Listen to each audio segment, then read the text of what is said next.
are concerned, still involved in 4 competitions. And when they play Liverpool in the League Cup final on Saturday, it will be their 4th Wembley appearance in 10 months. So everyone is very much in demand, particularly by the press setting up the big occasion. It's time for potty pictures. The League Cup is sponsored by the National Dairy Council, so one thing leads to another. It's time too for interviews galore, as well as keeping one eye on the activities of your 4-year-old son. It's also a time for worrying about the fitness of your star players, particularly the one who missed last night's win at Brighton, Glenn Hoddle. Glenn, what is the injury exactly? Well, it's a bit of a problem with me back. I wouldn't be fit to play if I had to play today. You know, it's looking good for Saturday. But the major selection problem, a head-to-head confrontation for the photographers, is between Mike Hazard and Ricky Villa. Yet, in fact, the players' approach is refreshingly mature. Well, you know, I'm at a young age, 22. Ricky's 29 there. If Ricky's picked, I'll be disappointed, but, you know, I'll not mind because I've got 10 years left. Ricky's only got 1 or 2, so I think whoever's picked will, you know, there'll not be any sort of malice towards each other, so pray up to me. The goals are going in regularly for Spurs. They're unbeaten in 16 games, but there is one major difference these days. We've had 23 clean sheets, which I wouldn't have said would have been possible last season. And I think Ray's a lot to do with that. So you're into the babysitting as well as goalkeeping? Yes, well, cup finals do bring the problems in that wives like to get new outfits for cup finals, so she's out getting the new outfit and I'm left with Stephen for the day. Right. But he likes football, so it doesn't matter. Now, transfers are always a bit of a gamble, and yours was a risk, but it's obviously paid off handsomely, isn't it? Well, so far, yes, we still haven't won anything, but things are going very nicely, and as you say, I did take a chance coming down here, and people said that I was doing a silly thing, really, but I didn't think so at the time, and I think my decision is being proved right now, and I'm enjoying every minute of it, and looking forward to Saturday, obviously. But the big question to be settled on Friday morning, who plays, Villa or Hazard? And the search for a picture goes on, and the horseplay. Thanks, fellas. Okay. Hey, what is your name, son?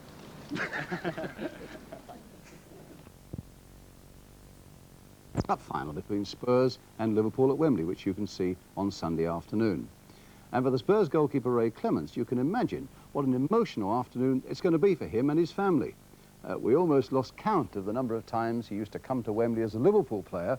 Now he plays against them at a time when he and his family still have strong Merseyside connections. Alan Taylor has the story of one of the game's great goalkeepers. Now Stapleton just took too long, trying to set the sights. Robson, brilliant save from Clemence. You've just got to look at the goals not being scored against us this season, and it paints its own picture. It might be left foot by Adair. It is, and it's a save. We have a lot of respect for Ray because of his achievements at Liverpool. His best assets are the way that he commands the penalty area and his communication within the game. Gremler's cross, Thompson away, but only as far as Rummenigge, and saved by Clemence. I rate him very highly.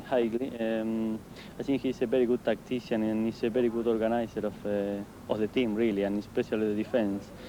So too does the danger of mistake. Rummenigge, what a shot, and how well held it was by Clemence. Ray Clemence's Liverpool career spanned 14 years and over 500 games. So you can imagine the reaction on Merseyside in August when Ray and his family moved south to begin a new career with Spurs. I obviously at one stage never thought that I would leave the club. I signed a 4-year contract, which I thought would take me towards the end of my career. But then, as most people in football know, things change. And I got to a situation where I felt that for my own career and also for the sake of Liverpool Football Club, that I needed to move. I needed a fresh challenge. And Tottenham, thankfully, have been the club that have supplied that challenge for me. Can you remember at the time, I mean, it was obviously a bombshell just after European Cup final in Paris. You went to Switzerland and the news was breaking. What kind of reaction were you getting? Well, the fans were marvellous to me. They always have been. And they kept coming up to me in the street and say, why leave us? You know, we're the best club in the world, and we don't want you to leave. And it was quite emotional at times that you realise how much they did think of you. And I must admit that there were a couple of times when I wavered and thought, well, do I go through with this or don't I? But then I said to myself, well, the World Cup's coming up and I need to be playing at the best of my form, and I think an extra challenge will just give me that extra sharpness back. So there actually was the occasion when you said to yourself, well, wait a minute, what am I doing here? And wondered whether you would leave. I never used to say to my wife about it, but there were times when I used to sit in the chair and think, well, you know, you've had such a fantastic time here. Are you doing the right thing? I never thought Ray would ever want to leave Liverpool. After 14 years there, the odd time we used to talk about it, but it used to just go over my head, and I didn't really take any notice of him. I just never thought he would ever leave. Can you remember how you felt the moment it was decided, well, that's it, he's definitely going? Well, he phoned me up the morning he was going to sign, just depended on the medical. And when I heard it on the Radio City that he had signed, I just broke my heart crying, because I didn't want to leave my family and friends. What were the moments among the many happy, successful moments at Anfield then that you took away with you, that you treasure most of all? Well, there again, in the number of years that I've been there are so many that it would take a whole programme I think, to get them in. But I'm supposed to single out a few. The first one would be the '74 FA Cup final, because that was obviously the first time that I'd won an FA Cup final, although I'd been there in '71 when Arsenal did the double. Although I didn't have an awful lot to do in the game, this was Newcastle. This was Newcastle, in which we won the game 3-0. There'd been an awful lot of talk about Malcolm MacDonald in that game. Thankfully, our defence played so well that Malcolm didn't have a kick, really. And we finished up at 3-0, and a very comfortable win for us, I think, in the end. The greatest moment of my life, and the greatest night of my life, was obviously going to Rome in the European Cup final, the first time Liverpool had been to a European Cup final. And of course winning against Borussia Mönchengladbach 3-1, an outstanding performance by the team, and I was lucky enough on the night to make a couple of important saves. Another really proud moment for you obviously in your career, I mean you actually captained England itself. I mean that obviously was a peak for you. Yeah, somebody told me that I was the first goalkeeper to captain England since, I think, Frank Swift, I think, something like that, which is a good number of years ago. And obviously it's got to be the highlight of anybody's career.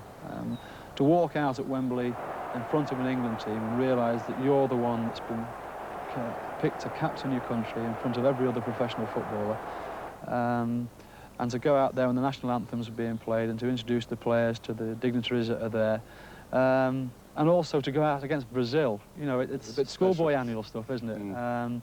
So obviously, I mean, that was a proud moment. We never had a kick in that game. And of course, even the most accomplished, acclaimed goalkeeper has the bad, forgettable moments as well as the good ones. I mean, what are the games and the moments you would rather forget, put it that way? Well, from a playing point of view, I suppose everybody will remember, I think it was 1976, England versus Scotland at Hampden. And the fellow I'm going to have to face on Saturday, Kenny Dalglish, kindly stuck the ball through my legs. And I couldn't have picked a worse place to have done it, at Hampden Park in front of fanatical Scottish fans, live on the television. And if ever I'd wanted the ground to open up and be swallowed, that was the day for it. You've rightly been credited with the enormous change in the Tottenham defence, but initially it was so different for you. It was very, very difficult, wasn't it? Probably in that month I thought, well, I asked for a challenge and I've got maybe more of a challenge than I asked for. But seriously, I never regretted it, and you know, obviously the way things are going now, it proves a point. Now, Saturday at 3 o'clock, even before 3 o'clock, as the build-up goes on, it's going to be so different for you.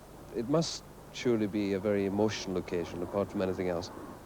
And I don't really know what my feelings are going to be. I don't think it's really going to hit me until I walk out of that dressing room door and I see the rest of the lads in the red shirt walking out the opposite dressing room door. And there we are face to face, and well, what my feelings are going to be then, I really don't know, but it is going to be something I've never experienced before, that's a certainty. Saturday, well, I mean, it's going to be a big day for you as well, isn't it?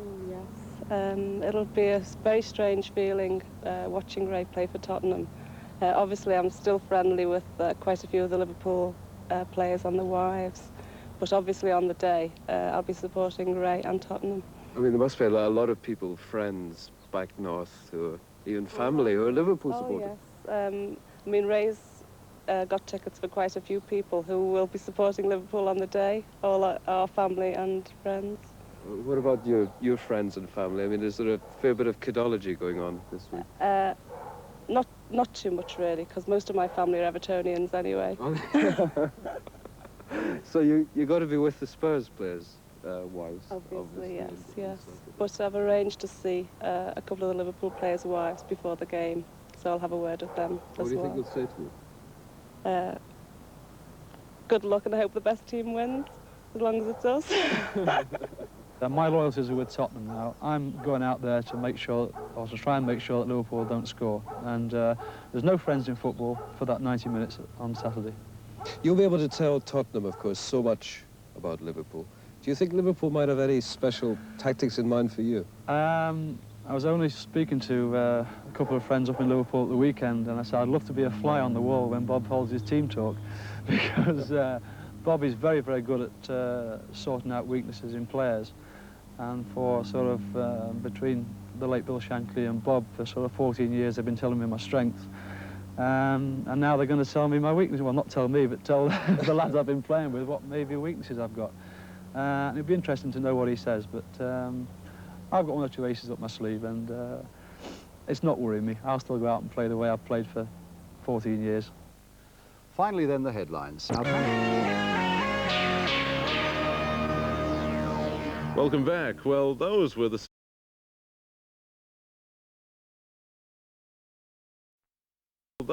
scenes at Aspreys of New Bond Street this week, as they were making a new trophy, the Milk Cup, which will be presented to the winning team after Saturday's League Cup final. And here it is, the very first time it's been shown on television.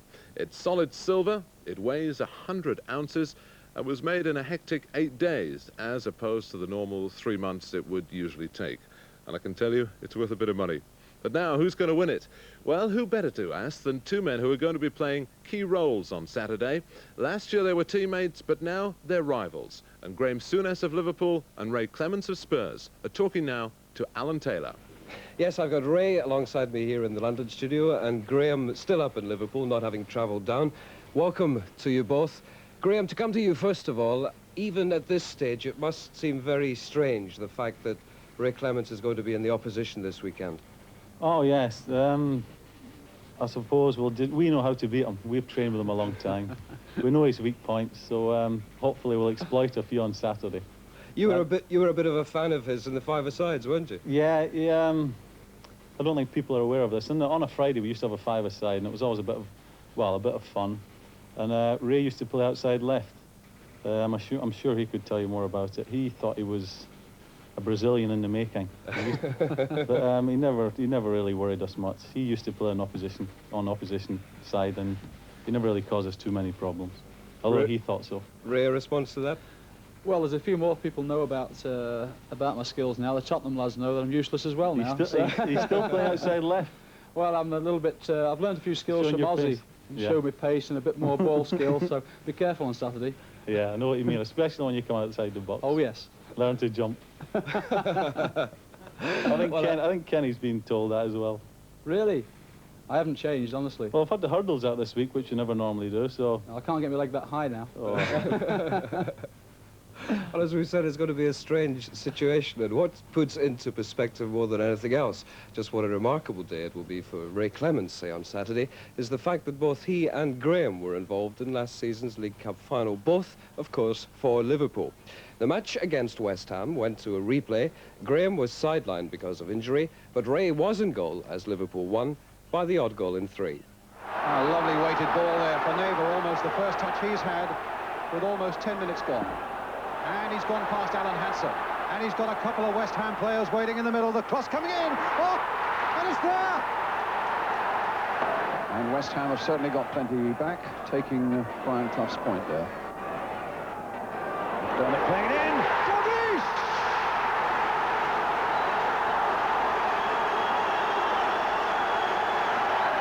So Liverpool's corner. Jimmy Case with it.